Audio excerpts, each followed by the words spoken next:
Welcome to Herman Oak Leather. We have been tanning leather for 125 years through 4 generations.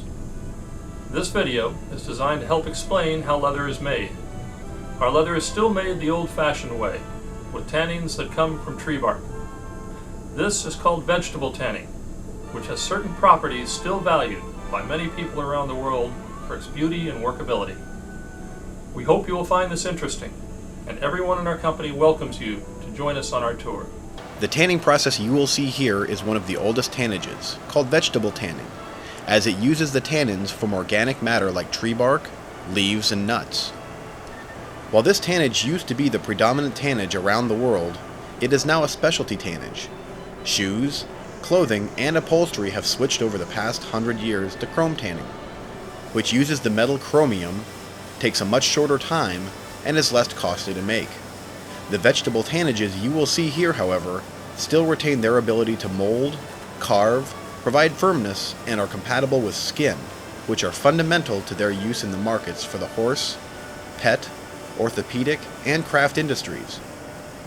A century ago, this vegetable tannage used to take up to a year for each hide. Nowadays, it still takes between 1 and 3 months. Raw hides, if left wet, will rot. If raw hides are dried, they will not rot, yet are no longer flexible and have limited use. Tanning is simply a method of combining another substance, called tannin, with the hide fiber to allow the resultant leather to be dried, yet remain flexible. The chemical process of getting there, however, is very involved. Hides are removed from the cattle at the packing plant, washed, fleshed to remove fat, trimmed, then the water removed in a donut-shaped raceway, using a saturated salt brine solution. They are then sorted for gender, weight, and brands. Our industry uses the heavier weighted portion of the native or non-branded male steer sides, or about 1% of the available cattle hides of the U.S. The U.S. produces about 30 million hides a year from a cattle population of around 100 million. You may notice on this cured hide some of the natural wrinkles and draw which comes from the growth and the breed of the animal. Tanners attempt to minimize the appearance of these, yet they can never be fully corrected. The first operation the tanner performs is to soak the hide back to its original water content by removing the salt. The hair is then removed with lime and sulfide, forming a lye-type solution to break down the hair. The lime has the additional benefit of plumping the fibers by raising the pH, opening the fibers so they accept the later tannins. This is the first major chemical process which needs stringent quality controls for pH, temperature, and alkalinity. The limed hides are fleshed to remove excess fatty tissue.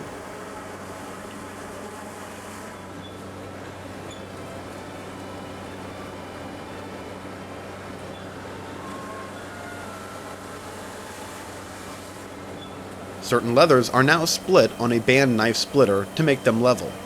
This splitting process may be repeated later in the tanning process as well as in the finished dry state. Some tanners also use shaving machines to make the leather level. The lime is now removed from the hides, gradually lowering the pH back to neutral.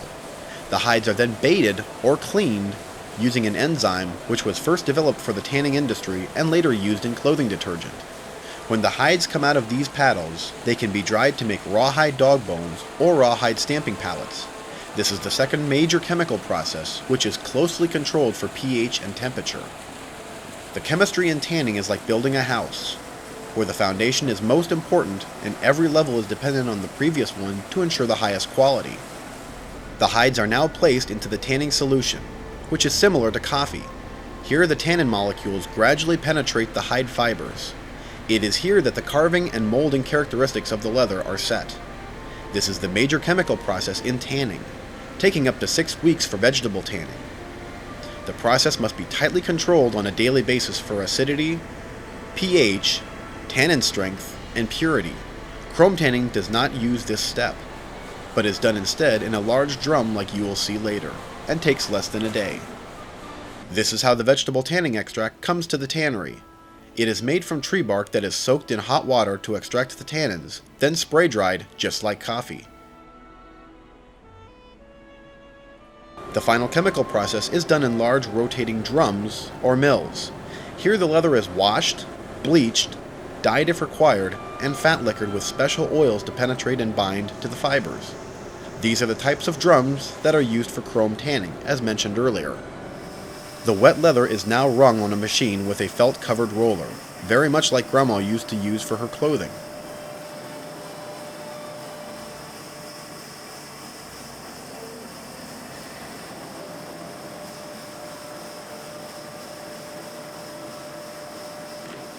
The damp leather is now smoothed out on a setting machine, a process similar to boning, or ironing without heat.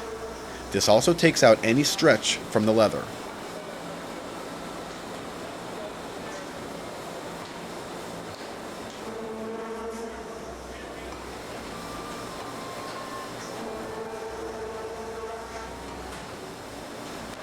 The leather is now dried on frames in temperature and humidity controlled rooms over 3 days.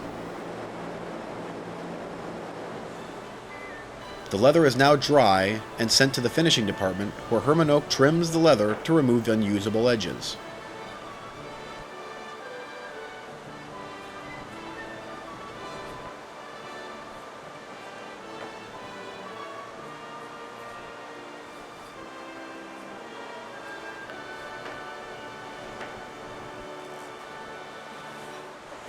Finished leather will go through a large press numerous times to lay it flat and smooth the grain even more.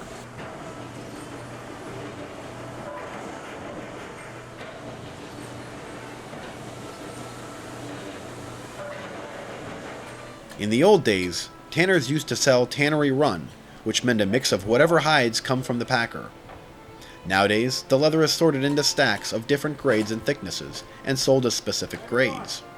At Herman Oak, leather is sold either by individual grade or by Tannery Run, which means 25% A, 50% B, and 25% C grades, with no D, X, or brands. We keep an inventory of all base leathers to make sure we can always ship every customer. Once an order is placed, the leather is selected specifically for that customer, based on type of leather, thickness, and mix of grades.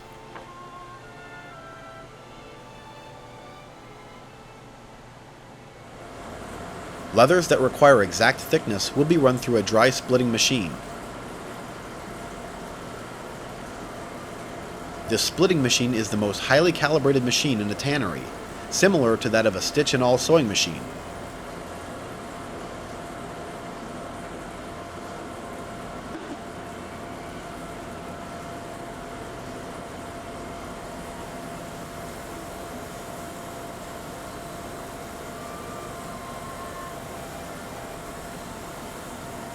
Comparing two leathers of similar thickness, the dry split leather will be weaker than the non-split leather because the fiber bundles have been disturbed. The grain layer is for looks, the fiber layer is for strength.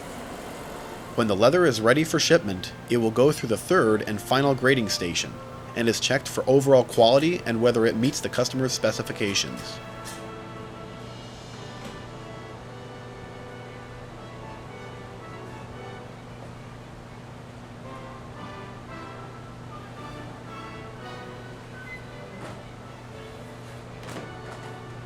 The leather is then measured and stamped with the square footage.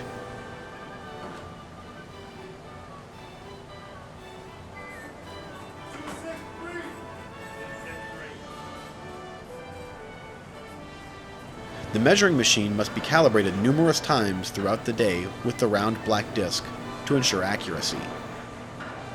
Finally, the leather is rolled or palletized, loaded on trucks, and sent on its way.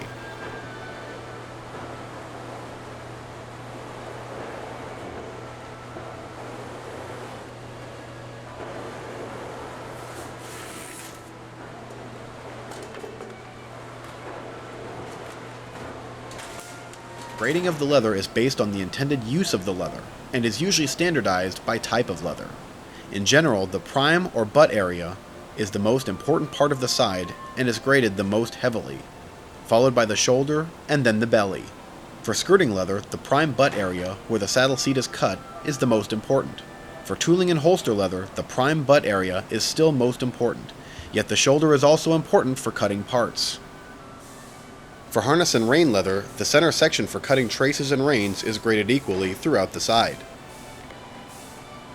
Call 1-800-WEAVER1 to request a free copy of our latest supply catalog today.